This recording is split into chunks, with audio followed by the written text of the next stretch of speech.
Assalamualaikum warahmatullahi wabarakatuh. Perkenalkan, nama saya Khairunnisa Ramasa Fitri. Di sini saya akan melakukan ujian OSCE mengenai pendidikan kesehatan tentang perawatan bayi baru lahir sehari-hari.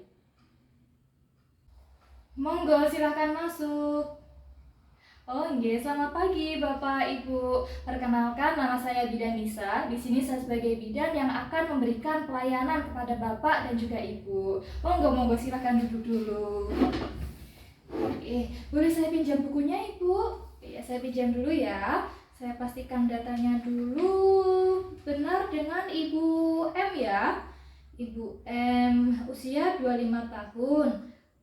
Baru melahirkan kemarin ya Bu ya. Bayinya cewek. Oh iya, cantik ya kayak mamahnya. Oke, jadi gini Bapak Ibu, ini nanti saya mohon izin untuk meminta waktunya jenengan untuk memberikan edukasi mengenai cara perawatan bayi baru lahir. Karena bayi baru lahir kan kondisinya masih rentan, jadi memang memerlukan perawatan yang ekstra, yang khusus. Itu nanti saya butuh waktu sedikit lama. Bolehkah? Boleh. Nggak sedang terburu-buru ya Bapak dengan Ibu? Enggak, oke. Kalau gitu bisa kita mulai sekarang? Oh bisa, oke. Saya izin cuci tangan dulu ya. Cuci tangan 6 langkah.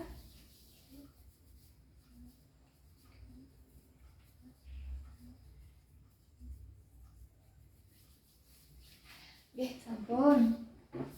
Oke, jadi gini Bapak Ibu, ini nanti saya akan menjelaskan seperti yang saya bilang tadi, cara-cara mengenai perawatan bayi baru lahir sehari-hari. Nah, ini nanti tujuannya yaitu karena ya bayi masih rentan, jadi dia memerlukan perawatan yang ekstra, yang khusus, yang mana nggak bisa disepelekan.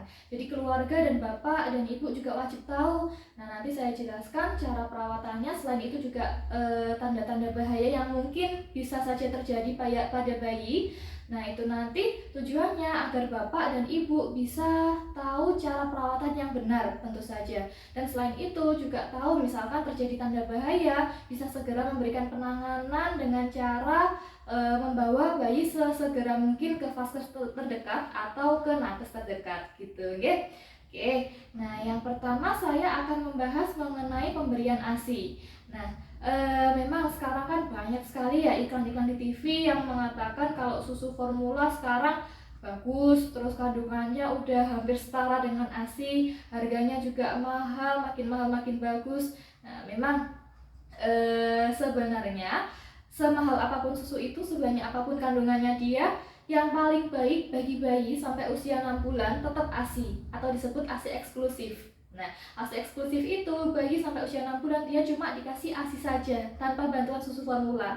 Itu lebih bagus lagi gitu.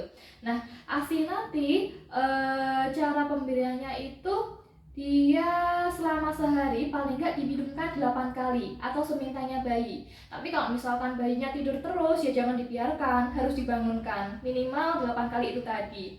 Malah lebih bagus lagi kalau disusui sesering mungkin. Karena semakin sering bayi menyusu, semakin sering dia menghisap putingnya ibu, di situ produksi asinya makin lama makin banyak. Jadi dia bisa memenuhi kebutuhan nutrisi bayinya. Tuh. Jadi seperti itu tadi ya, sampai usia 6 bulan kalau bisa bayi hanya dikasih ASI saja ya Bu ya. Misalkan mau ngasih makan, kayak kan orang zaman dulu kan kalau misalkan bayinya nangis terus katanya lapar, nah itu jangan dikasih makan. Karena sebelum bayi usia 6 bulan, dia ususnya, organ pencernaannya masih belum bisa mencerna selain cairan ASI gitu ya. Gitu. Jadi takutnya malah tambah komplikasi nanti kalau dikasih makanan sebelum usia 6 bulan. Terus ibu kan ini baru kemarin ya melahirkannya, keluarnya masih sedikit-sedikit ya. Iya, warnanya apa Bu asinya? Kekuningan. Nah, meskipun keluarnya sedikit-sedikit, tetap harus diminumkan gitu. Karena ASI yang sedikit itu tadi dan yang berwarna kuning itu tadi, itu disebut kolostrum. Dia itu mengandung banyak zat gizi dan banyak sekali zat-zat buat kekebalan tubuh. Harus sesering mungkin diminumkan, ditelateni nggak apa-apa. Karena dia bagus buat nanti daya tahan tubuhnya si kecil selama dia udah tumbuh makin besar gitu, oke? Terus untuk selanjutnya yaitu cara-cara menjaga kebersihan dan juga kehangatan bayi. Nah, nanti di rumah sesering mungkin bayinya harus selalu kontak dengan ibunya ya. Lebih bagus lagi secara skin to skin atau dari kulitnya bayi langsung ke kulit ibu. Karena dari kehangatan kulit ibu itu tadi yang bikin bayinya tenang dan merasa hangat gitu. Terus selain itu kalau pas tidurkan di rumah kalau bisa di kamar di tempat yang hangat dan juga kering ya Bu ya. Dan bajunya nanti kalau bisa baju yang hangat juga, yang hangat tapi dia juga yang kainnya halus lembut yang bisa nyerap keringat, terus pasti yang kering dan juga bersih. Dan kalau misalkan perlu atau kalau cuacanya terlalu dingin dikasih topi, sarung tangan sama kaos kaki gitu, oke? Tuh, terus sesering mungkin diganti popoknya dan juga dikasih selimut juga boleh misalkan bayinya kedinginan.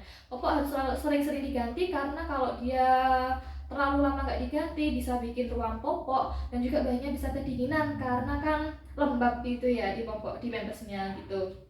Terus misalkan udah dijaga kehangatannya itu tadi, jenengan masih penasaran kira-kira bayi saya ini masih kedinginan apa enggak ya? Coba aja jenengan pegang di kakinya, diraba kaki bayi itu. Kalau misalkan dia teraba dingin, berarti dia masih kedinginan. Nah, kalau misalkan masih kedinginan, teraba dingin, langsung dipeluk aja sama ibunya. Kalau bisa yang bagus skin to skin itu tadi gitu, oke? Yang penting ruangannya si bayi dijaga harus tetap hangat. Jadi nggak boleh ada AC atau kipas angin di sana gitu, oke? Lalu untuk posisi tidurnya, nanti posisi yang dianjurkan di rumah itu terlentang atau kalau nggak miring. Kalau misalkan yang sekarang sering dianjurkan kan tummy time atau posisi tengkurap. Itu kalau misalkan ibunya nggak tahu teorinya atau misalkan ibunya takut ragu, sangat tidak dianjurkan gitu karena dia harus dalam pengawasan yang ketat gitu dan tidak boleh terlalu lama juga di posisi tengkurapkan. Nah, kalau ibu misalkan takut, yang dianjurkan itu tadi posisi miring atau posisi berbaring terlentang aja gitu, oke? Nah, nanti kalau misalkan tidur, kalau bisa bayinya tidur sama ibunya ya. Karena kalau misalkan tidur sama ibunya kan sewaktu-waktu bayi pengen nyusu bisa langsung segera disusui. Kalau misalkan dia merasa nggak nyaman, pengen ganti popok, nangis, nah akhirnya ibunya, ayahnya bisa peka, bisa langsung ganti popoknya gitu. Jadi bayi nggak boleh dibiarkan menangis terlalu lama karena bisa bikin stres nanti bayinya. Tuh. Terus selanjutnya yaitu perawatan tali pusat ya Bu. Oh maaf, sebelum itu kalau bisa nanti tidurnya pakai kelambu dulu ya ibu sama bayinya, biar gak digigit nyamuk. Soalnya takutnya kena DB atau kena malaria kayak gitu, oke? Nah, terus selanjutnya yaitu perawatan tali pusat. Nah, ini biasanya ibu-ibu baru, orang tua baru yang kayak mau merawat kayak takut-takut gitu ya, kayak geli-geli sendiri gitu ya. Nah, ini saya jelaskan. Nanti cara perawatannya sebelum memegang tali pusatnya, tangan harus keadaan bersih. Jadi harus cuci tangan dulu sebelum ataupun sesudah memegang tali pusatnya si adik. Nah, nanti selama memandikan bungkusannya dibuka aja dan kalau bisa jangan dibungkus apapun, jadi dibiarkan terbuka aja. Terus nggak boleh dikasih kayak betadine, cairan infus atau kayak bobok-bobok, ramuan-ramuan apapun nggak boleh karena itu nanti bisa menyebabkan infeksi dan proses cuplaknya malah makin lama. Nah, nanti popoknya yang dipakai adik dilipatnya di bawah untung tali pusatnya ya Bu ya. Jadi biar gak kena ompolnya si kecil karena takutnya malah makin lembab nanti. Tuh, terus misalkan kok putung tali pusatnya kotor, dibersihkan aja gak apa-apa. Nanti itu tadi cuci tangan dulu, dibersihkan pakai air hangat atau air yang sudah direbus, terus dikeringkan sesegera mungkin pakai handuk atau kalau nggak ada pakai kain kering lah minimal. Pakai sabun boleh, tapi itu tadi bersihkannya harus pakai air yang matang atau air hangat juga boleh gitu. Nah, kalau misalkan sudah dirawat yang dengan benar itu tadi, dia insya Allah cuplaknya pun bisa lebih cepat. Tapi kalau misalkan penanganannya salah, dia bisa menyebabkan infeksi. Nah, tandanya infeksi gimana? Beberapa tandanya itu ada kemerahan pada kulit di sekitar tali pusat, di sekitar perutnya. Terus keluar nanah atau baunya menyengat banget. Nah, kalau sampai ada tanda-tanda itu, segera dibawa ke bidan atau ke vaskes terdekat ya Bu ya Pak ya. Oke. Terus nanti bayinya sesering mungkin diukur suhu tubuhnya. Jadi kalau bisa sedia termometer ya di rumah. Takutnya bayinya terlalu kedinginan atau terlalu kepanasan itu juga wajib diperhatikan. Terus seperti yang saya jelaskan tadi untuk perawatannya, nah ini ada satu lagi yang harus diwaspadai oleh bapak sama ibu, yaitu tanda bahaya yang bisa terjadi selama pada bayi setelah baru lahir. Yang pertama itu ada dia nggak mau minum atau mau minum tapi dimuntahkan semua, jadi nggak ada ASI yang bisa masuk. Terus kejang-kejang, badannya kayak kaku-kaku gitu. Sama bergerak itu dia kalau misalkan dipegang aja atau kalau dirangsang. Kalau nggak dipegang, nggak dirangsang, dia nggak mau gerak sama sekali. Diam aja, tidur terus kayak itu. Terus nafasnya cepat kayak ngos-ngosan gitu. Nah cara ngitungnya nanti dalam 1 menit Dinan hitung. Kalau sampai lebih dari 60 kali berarti dia nafasnya cepat. Kalau sampai kurang dari 30 kali berarti nafasnya lambat. Itu juga bahaya. Terus dilihat di dadanya ada tarikan di dinding dada ke dalam, dan biasanya dalam banget sampai cekung gitu, biasanya itu bahaya. Terus misalkan di termometer dia teraba demam lebih dari 38 derajat Celcius atau teraba dingin kurang dari 36 derajat Celcius, itu juga bahaya.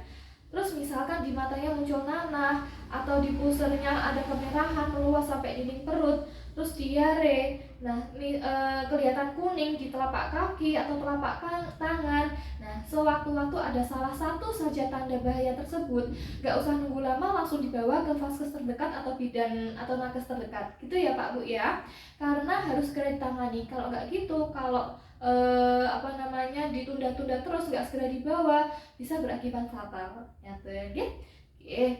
Dari yang saya jelaskan itu tadi, mungkin ada yang mau ditanyakan Bapak Ibu? Nggak ada. Oke, kalau nggak ada coba saya yang tanya ya. Tadi untuk menyusui si kecil frekuensinya 1 hari itu minimal berapa kali? Oh iya, minimal 8 kali. Oh, nggih. Ya, berarti Bapak sama Ibu memang sudah menyimak penjelasan saya tadi, nggih. Oke, kalau gitu cukup sampai sini penjelasan dari saya Bapak Ibu. Terima kasih. Mohon maaf mengganggu waktunya, dan maaf bila tadi saya pas menjelaskan kok mungkin terlalu terburu-buru, terlalu cepat sampai nggak jelas. Mohon maaf, nggih. Terima kasih atas waktunya. Nggih, boleh pulang, bukunya boleh dibawa. Nggih. Monggo, monggo. Oke, waalaikumsalam.